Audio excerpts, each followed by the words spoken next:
सच है कि 1 साल पहले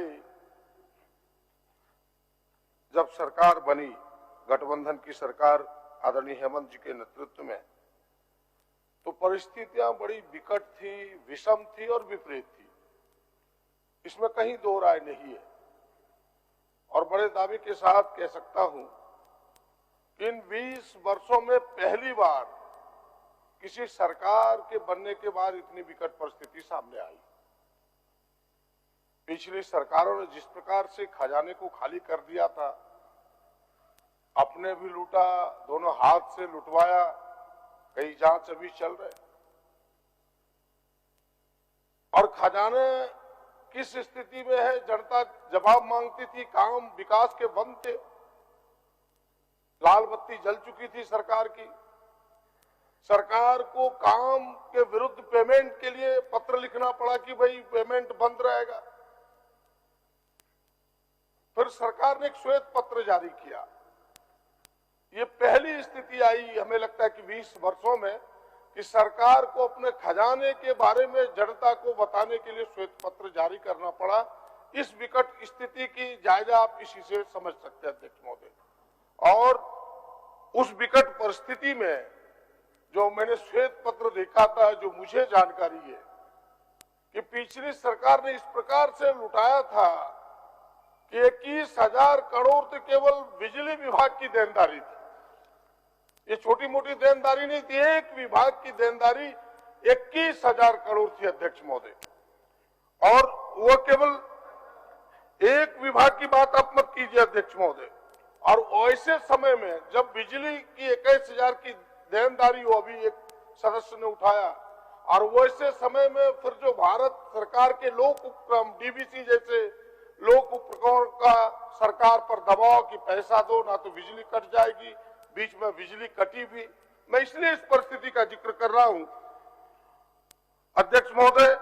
और इतना ही नहीं, आपने देखा होगा किसी काल में पहली बार भारत सरकार ने दोनों हाथ उठा के कह दिया कि जो जीएसटी के हिस्से हैं उन हिस्सों को भी मैं नहीं दूंगा, राज्य कहीं से बैंक से लोन ले ले। पूरे देश में हाहाकार मच गया, या राज्य भी उसका हिस्सा बन गया। भाई काम हो तो कैसे हो। हमें लगता है कि विपक्ष को ये बातें सुननी चाहिए थी और उन्हें उसके बारे में कहना चाहिए था कि भाई यह परिस्थिति क्यों पैदा हुई, किस प्रकार की परिस्थिति में सरकार चली अध्यक्ष महोदय। और साथ ही जो भाजपा के केंद्र में शासन है, सबको पता है कि जो गैर भाजपा शासित प्रदेश है उनके साथ उनका क्या सौतेला व्यवहार है। उनकी तो कहानी ही अजब है। अपनों को भी नहीं छोड़ता है तो दूसरों की तो बात छोड़ दीजिए। अरुणाचल प्रदेश में जदयू जो बिहार में सरकार है, उसके 6 विधायक को अपने झोली में ले लिया, तो आपको कैसे छोड़ेगा। यहां भी एड़ी चोटी एक किए हुए, भले उनकी दाल ना गल रही है, वो सरकार को अस्थिर करने में लगी। ये विकट परिस्थितियों में मैं इसलिए थोड़ा जिक्र किया। और सरकार ने जो प्रयास किए, और इस विकट परिस्थिति में बीच में आपने देखा होगा कि उनके अठवाले एक मंत्री आए थे जो महाराष्ट्र के रहने वाले, उन्होंने कह दिया मुख्यमंत्री जी को कि एनडी में आओ तब पैसा मिलेगा। बताइए, ये संघीय ढांचे पर गाली नहीं तो क्या है। क्या कोई सरकार दूसरे दलों की नहीं चल सकती। आप कहते हो कि एनडीए में आओ तब तो भारत सरकार पैसा देगी। महोदय, ये इस विकट परिस्थिति में मैं कह सकता हूं कि अगर राज्य सरकार ने आदरणीय हेमंत जी के नेतृत्व में जो प्रयास किया है, इस घने कोहरे बादल से चीरते हुए इन बादलों को एक बाज की तरह, मुझे 2 पंक्ति याद आती है। वो पंक्तियां इस प्रकार है कि बारिश के दौरान सारे पक्षियां आश्रय की तलाश करते हैं। बारिश के दौरान सारे पक्षियां आश्रय की तलाश करते हैं और बादलों के ऊपर जाकर बारिश को ही नजरअंदाज करते हैं। अध्यक्ष महोदय, वही इन्होंने किया। इस घिरे बादलों को इन्होंने चीरते हुए कहा कि ये परिस्थितियां सामने रहेगी, लेकिन हम गरीबों के लिए काम करेंगे, हम मजदूरों के लिए काम करेंगे। और उसी समय लॉकडाउन पूरे देश में, प्रधानमंत्री ने एकाएक घोषणा कर दिया। कौन कहां है, किस चौराहे पर खड़ा है, कैसे जाएगा नहीं जाएगा, थोड़ी भी चिंता नहीं की। और सबसे विकट परिस्थिति, कुछ लोगों ने तो यहां तक अखबारों में लिखा कि देश के विभाजन के समय जिस प्रकार के विभत्स दृश्य देखने को न मिले जब हिंदुस्तान पाकिस्तान बट रहा था, तो इस कोरोना काल में वो दृश्य देखने को मिला। अध्यक्ष महोदय बताइए, एक महिला मुंबई से चलती है, गर्भवती महिला, अपने 8 वर्ष के बेटे को लेकर के, और रास्ते में वो महिला कहती है रोते हुए अपने बेटे को कि मुझे प्रसव पीड़ा हो रहा है बेटा, मैं जंगल और झाड़ की खोज करता हूं, तुम्हारे दूसरे भाई को जन्म दूंगा। अध्यक्ष मोदी, ये परिस्थितियां थी। मैं बधाई देना चाहता हूं सरकार और उसके पूरे महकमे को, तो बड़ी अपने कुशल प्रबंधन, धैर्य और साहस के साथ पूरी व्यवस्था को आपने ठीक तरीके से डील किया और लोगों को सकुशल वापस लाया। बताए हमने देखा इस महामहिम के भाषण के कुछ अंशों को कि खंड 5 और खंड 6 में उसका कुछ पंक्तियों में उन्होंने वर्णन करने का, कहने का प्रयास किया है कि किस प्रकार से नियंत्रण कक्षा स्थापित हुआ, इनके एक एक अधिकारी लगे। क्या सच नहीं है जो कह रहे थे कि कल तक की ये झूठ का पुलिंदा अभी कह के गए? क्या वो बताएं कि यहाँ 2 लाख मजदूरों के 1,99,226 मजदूरों के खाते में सरकार ने 1,000 रुपया नहीं दिया? क्या ये झूठ है? क्या ये झूठ, ये सच नहीं है कि दीदी किचन एक एक गरीबों के भोजन के लिए चला? क्या ये सच नहीं है कि एक एक पंचायतों में भोजन की व्यवस्था की गई? क्या ये सच नहीं है? बताएं हमें भारतीय जनता पार्टी के लोग, क्या ये सच नहीं है कि जिनको कार्ड नहीं था उनको भी राज्य सरकार ने राशन उपलब्ध कराया? अध्यक्ष महोदय, इसलिए मैंने कहा कि कुशल प्रबंधन और कुशल व्यवस्था से सरकार ने जो अपना कदम बढ़ाया वो काबिले तारीफ है। भले ये छोटा प्रयास देखने में लगता है, बूंद भी छोटा लगता है अध्यक्ष महोदय, लेकिन बूंद जब लगातार बरसता है तो नदियों में बाढ़ आ जाती है।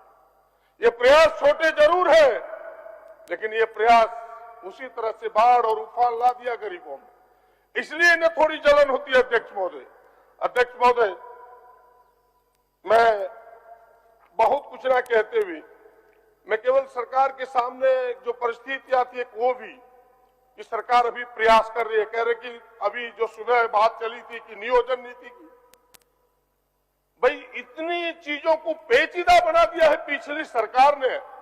पाप की गठरी इतनी भारी हो चुकी है कि 5 साल तो उस गठरी को खोलने में लग जाएगा सरकार। थोड़े तेज रफ्तार करनी होगी सरकार को, मैं सलाह देना चाहता हूं।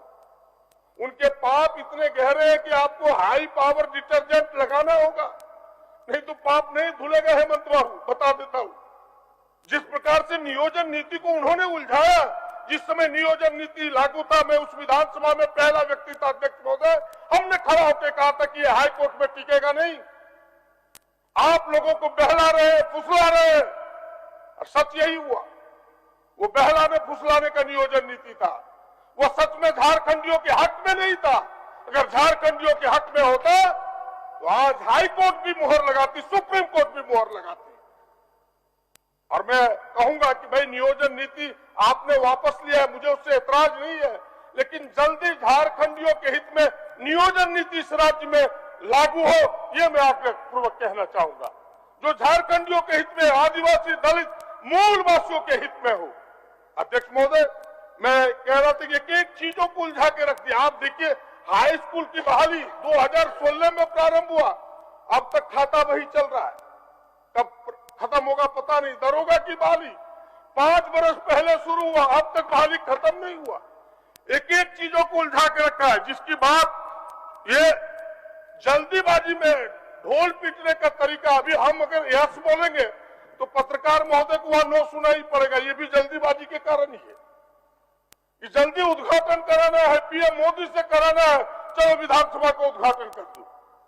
कैसे बना नहीं बना, एक एक चीजों पर यही कहानी है अध्यक्ष महोदय। 3 मेडिकल कॉलेज, आपको याद होगा कि 3 मेडिकल कॉलेज इन्होंने प्रधानमंत्री से उद्घाटन करा दिया।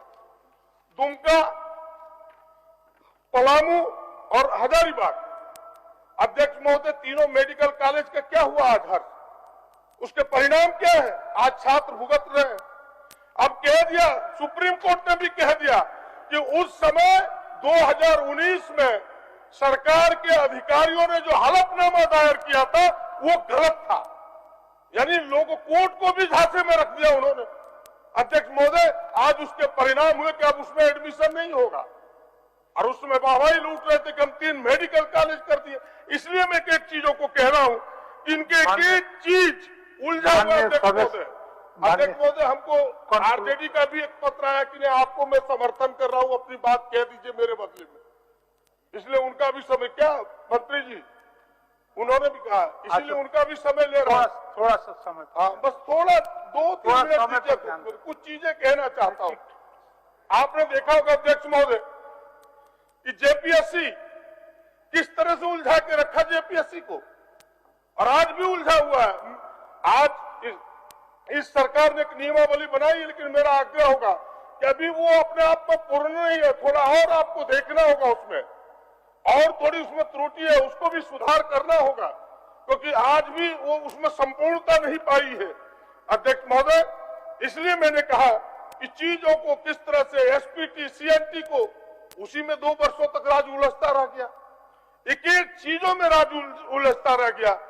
इसीलिए इन चीजों को करने के लिए थोड़ा वक्त लगेगा, उलझी हुई चीजों को सुलझाने में वक्त लगेगा, इसीलिए उन्हें थोड़ा धैर्य रखना होगा, और जब धैर्य रखेगा तो ये सरकार काम कर रहा। और ऐसे लोगों तो कहने का भी हक नहीं है, जो किसी का ना सुना, नौजवानों का ना सुना, जिसकी पूरी सरकार, चाहे वो राज्य की 5 साल की सरकार हो, चाहे वो दिल्ली की सरकार हो, केवल अडानी अंबानी के लिए चलता हो, वो जनता और नौजवानों के लिए क्या बात करेगा?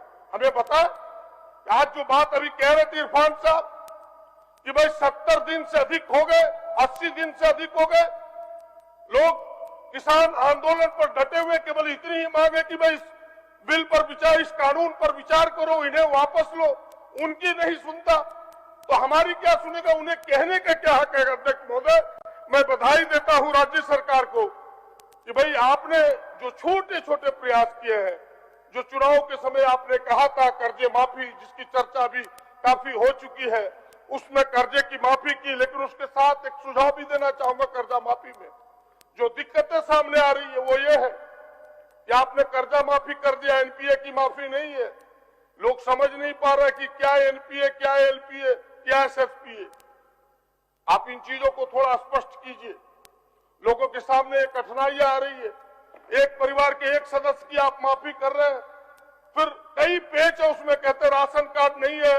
अब भाई white ration card, green ration card जो राज्य सरकार बना रही है, उसका माफी होगा कि नहीं, ये चीजें स्पष्ट नहीं है। अध्यक्ष महोदय, बैंक के लोग उन्हें बैरल लौटा देते हैं कि जाओ और वापस चले जाओ। ये सारी चीजें हैं, इन कठिनाइयों को समझना होगा। इसीलिए हमने कहा कि कुछ बातें हैं। अभी अध्यक्ष महोदय, इतना बेहतर सरकार काम कर रही है, बिजली में 24 घंटा बिजली देने का प्रयास कर रही है, लेकिन जो 21,000 करोड़ मैंने कहा कि देना होगा सरकार को, यानी बिजली जलाए रघुवर दास और पैसा भुगतान करेंगे हेमंत सोरेन। बताइए, उसी में एक कहानी है अध्यक्ष महोदय कि पिछले समय का बकाया, गलत बिलिंग, डबल बिलिंग, आज लोग परेशान है उसके कारण। आज गांव गांव में गुस्सा है, आक्रोश है, और वो गुस्सा इस सरकार के प्रति हो गया, क्योंकि वसूली अभी कर रही है सरकार। अध्यक्ष महोदय, कारनामे उनके हैं, लेकिन छींटे हम पर पड़ रहे हैं। मुख्यमंत्री जी से आग्रहपूर्वक कहना चाहूंगे कि विभाग भी आपके जिम्मे है, जिम्मेवारी भी आपकी है। अध्यक्ष महोदय, बड़ी जनता से जुड़ा हुआ सवाल है, इन्हें गौर करना चाहिए कि वो जो डबल बिलिंग कैसे हुआ। आप भी क्षेत्र के विधायक हैं कि भाई पहले बीपीएल से उनका खुदल लटका था, वो कुबड़ी जो उसको बोलते हैं, इसके बाद दोबारा उनको नया मीटर मिल गया, तो पुराने का भी बिल चला गया अध्यक्ष महोदय, नए का भी चला गया। अब बकरा बेचे की बकरी बेचे, उनका बिल का भुगतान नहीं हो रहा। कहानी ये है, इन चीजों को समझना होगा। और हमें लगता है कि केवल अफसर के भरोसे छोड़ने से नहीं होगा। अफसरों को कदापि कुछ ही अफसरों को गरीबों का दर्द हो सकता है, वरना मैं दावे के साथ कह सकता हूं कि वो दर्द का एहसास वो अफसर नहीं कर पाएगा जो जनप्रतिनिधि करेगा। इसीलिए आप एक जनप्रतिनिधि ऐसे राज्य के मुखिया, आप इसे एहसास कीजिए और उस दर्द से उन्हें निपटारा कीजिए। अध्यक्ष महोदय, मैं बहुत लंबी बात न करते हुए केवल 1-2 बातें कहते हुए कि भाई आप अपने 5 चापाकल तो दिया है, जिसकी चर्चा होती है, पीठ थपथपाई जा रही है, मैं भी आपको बधाई देता हूं। लेकिन जो 1 साल से हमारे चापाकल मरम्मती के बिना अभी आने वाला है, अभी तक आपका टेंडर नहीं हुआ, साल पूरा होने को है। बात कटु जरूर है लेकिन सत्य है, इसलिए मैं रख रहा हूं आपके सामने कि 1 चापाकल का मरम्मत आप 1 साल में नहीं करा पाए।